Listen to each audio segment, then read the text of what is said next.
दोस्तों सत श्री अकाल, नमस्कार, सलाम।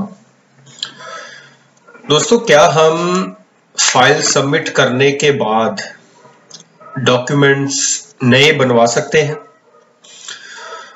तो इस सवाल का जवाब आज हम तलाशेंगे।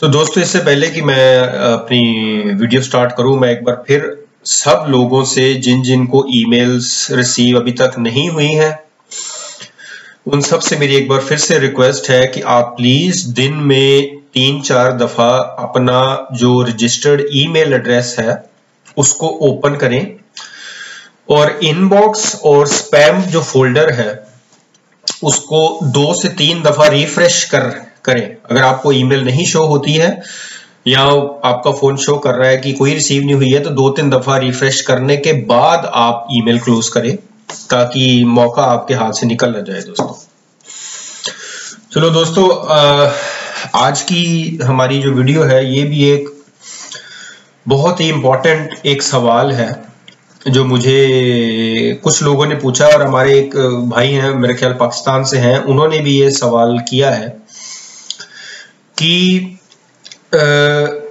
उन्होंने जो पीसीसी फाइल लॉक करवाने के टाइम पर जो सबमिट की थी, अपलोड करी है, तो अब क्या उन्हें नई पीसीसी चाहिए है या अपने जो भी भाई इस सोच में अभी तक थोड़े से परेशान हो रहे हैं इस वजह से कि भी जो हमने डॉक्यूमेंट अपलोड कर लिए हैं तो क्या अब हम नया डॉक्यूमेंट बनवाएं या ना बनवाएं।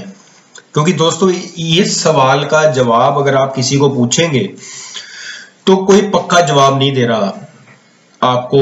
आधी दुनिया कहेगी हाँ बनवाओ, आधी दुनिया कहेगी जरूरत नहीं है।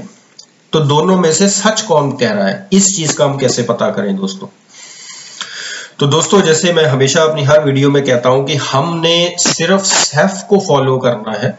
सेफ जो कहेगा हम उसे मानेंगे। लोग क्या कह रहे हैं हमें उससे कोई मतलब नहीं है दोस्तों। तो अगर हम इस इंफॉर्मेशन को फॉलो करें कि जो हमने डॉक्यूमेंट अपलोड किए हैं तो क्या हम नया डॉक्यूमेंट बना सकते हैं, तो इसका जवाब है दोस्तों, आप चाहें तो बना सकते हैं पर इसकी जरूरत नहीं पड़ती। क्यों दोस्तों? क्योंकि जिस भी इंसान को ईमेल रिसीव होती है उसके अंदर क्लियर कट सेफ ने मेंशन किया होता है कि bring original documents with you. तो दोस्तों, ओरिजिनल डॉक्यूमेंट्स की लिस्ट उन्होंने प्रोवाइड की होती है और जो जो डॉक्यूमेंट्स आपने फाइल लॉक करवाने के दौरान अपलोड किए हैं उसी के ओरिजिनल्स आपने अपने साथ लेकर के जाने हैं। तो वो उसी डॉक्यूमेंट्स को वेरीफाई करते हैं। उनकी स्क्रीन पर आपका, फॉर एग्जांपल पीसीसी की बात करते हैं, उनकी स्क्रीन पर आपका पीसीसी ओपन होगा जो आपने अपलोड किया है और फिर वो कहेंगे कि आप अपना पीसीसी दिखाएं। आपने पीसीसी दिया, उन्होंने डिटेल्स मैच करनी है, तो फिर वो उसको पास कर देंगे, हाँ अभी तुमने जो अपलोड किया, जो लेके आया वो सेम है। तो दोस्तों, अब इस चीज को इस तरह से समझ के देखिए कि आपने डॉक्यूमेंट नया बना लिया, उसके अंदर आपका नाम और जो पासपोर्ट नंबर है वो तो सेम होगा, पर उसमें डेट बदल जाएगी, उसका जो रेफरेंस नंबर है वो चेंज हो जाएगा। डॉक्यूमेंट बदल गया तो जब वो वेरीफाई करने जाएगा तो वो ये इमिग्रेशन ऑफिसर आपसे ये कह सकता है कि भाई जो तुमने डॉक्यूमेंट अपलोड किया है उसकी ये 2 डिटेल्स मैच नहीं हो रही है, डेट इसमें कुछ और है जो आपने अपलोड किया है और जो तुम मुझे दिखा रहे हो ये कुछ और है। और दोस्तों, इस चीज को मैंने सेफ से भी वेरीफाई किया है कि क्या हमको पीसीसी नए सिरे से बनाने की जरूरत है या जो हमने अपलोड करी है वही चलेगी। तो उस इमिग्रेशन ऑफिसर ने तो मुझे यही कहा था कि आपको जरूरत नहीं है, जो आपने अपलोड की है वो ही चलेगी। दोस्तों, नए डॉक्यूमेंट की जरूरत नहीं, क्योंकि आप टेक्निकली इस चीज को समझें तो फिर अगर आप नया डॉक्यूमेंट लेकर के चले जाते हो तो वो वेरीफाई नहीं होगा, क्योंकि जो उनके पास रिकॉर्ड है आपका और आप जो अपने साथ ओरिजिनल लेके जा रहे हो, ओरिजिनल का तो रिकॉर्ड उनके पास है ही नहीं, तो वो उसे वेरीफाई नहीं कर सकते उसको। आप कहीं भी चले जाएंगे दुनिया के अंदर तो यही रूल फॉलो होता है। जब वेरिफिकेशन की आती है तो जो ऑलरेडी चीजें इन रिकॉर्ड है वो उसी की ओरिजिनल मांगेंगे आपसे कि दिखाइए आपने जो अपलोड किया था उसका ओरिजिनल दिखाएं कहाँ है। और अगर हमने ओरिजिनल बदल दिया तो फिर वो वेरीफाई नहीं होगा दोस्तों। तो अब दोस्तों वो हमारे भाई मेरे ख्याल पाकिस्तान से हैं। अब उन्होंने कुछ लिखा था कमेंट सेक्शन के अंदर कि उनका कुछ आईडी कार्ड एक्सपायर हो गया है और वो नया नहीं बना सकते हैं। तो अब मुझे पाकिस्तान किस तरह से पीसीसी बनाती है मुझे इसकी बिल्कुल भी नॉलेज नहीं है दोस्तों, इस वजह से मैं तो नहीं कह सकता कुछ भी। पर इंडिया का जो प्रोसेस है वो बिल्कुल सीधा सा है। आप एम्बेसी के अंदर अपलोड डॉक्यूमेंट करते हो, 22 यूरो फीस लगती है, आपने सारी डिटेल क्रॉस चेक करके डाल देनी है और आपको उन्होंने वेरीफाई करके इशू कर देना, दैट्स इट, फिनिश। तो दोस्तों अब पॉइंट ये है कि जो मेरे भाई इस चीज को लेकर के कंफ्यूज्ड हैं कि नया लें या ना लें, अव्वल तो उसकी जरूरत नहीं है, क्योंकि ये सैफ से जो मैंने पूछा है मैं आपको वही इंफॉर्मेशन दे रहा हूं। आप इस चीज को अपने लेवल पर भी कस्टमर केयर से कॉल करके या अगर आपके सर्कल में कोई है तो आप उससे क्रॉस चेक कर सकते हैं दोस्तों। फिर एक बार मैं यही कह रहा हूं आपसे कि सैफ जो कहेगा हम उसे मानेंगे, हम किसी दुखी तिक्की को नहीं समझते यहाँ पे कुछ, भले ही अगला यहाँ 20 साल से रह रहा है, 30 साल से रह रहा है, हमें इससे कोई लेना देना नहीं है वो कितने साल से यहाँ रह रहा है दोस्तों। क्योंकि जो इंसान यहाँ पर अगर 20 साल से भी रह रहा है तो वो कोई हमारा जीजा जी तो नहीं है कि वो जो बोलेगा हम वो मानेंगे ना। इमिग्रेशन सैफ हमें डॉक्यूमेंट्स दे रहा है, सैफ हमको लीगल स्टेटस देता है तो हम सैफ की मानेंगे।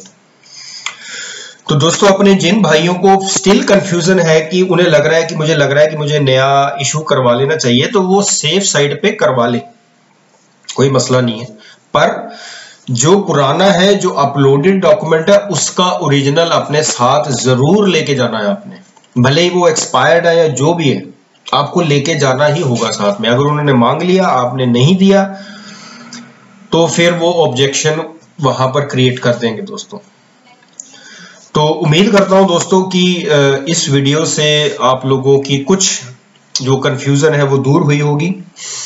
और क्योंकि जिन जिन भाइयों की ईमेल्स आने वाली हैं या जिनकी आ चुकी हैं वो हो सकता है थोड़ी परेशानी में हो कि डॉक्यूमेंट्स को कैसे हम अरेंज करें, तो दोस्तों बिल्कुल स्ट्रेस में आने की जरूरत नहीं है। मैं फिर यही कह रहा हूं आप लोगों से कि ओरिजिनल डॉक्यूमेंट्स जो अपलोडेड हैं वो आपको साथ में रखने हैं। आपने नया बनवा लिया का मतलब ये नहीं है कि पुराना वाला घर छोड़ दिया या फाड़ के फेंक दिया, नो, ओरिजिनल आपने अपने साथ रखने हैं। जब वो मांगेंगे आपके पास 2 डॉक्यूमेंट्स हैं, भले पहले उसको पुराने वाला दिखा दें, अगर वो ऑब्जेक्शन कर दे आपके पास नया भी पड़ा है, ये लो नया भी ले लो, इट्स ओके। क्योंकि दोस्तों अगर उन्हें किसी डॉक्यूमेंट्स पे ऑब्जेक्शन होती है तो सैफ वाले आपको टाइम दे देते हैं। ऐसा नहीं होता कि वो आपको मना करके घर भेज देंगे, वो कह देते हैं कि हमें इस डॉक्यूमेंट को आप दोबारा सबमिट करिए नए तरीके से, तो वो आपको इमिग्रेशन वहां पे आपको बता देती है।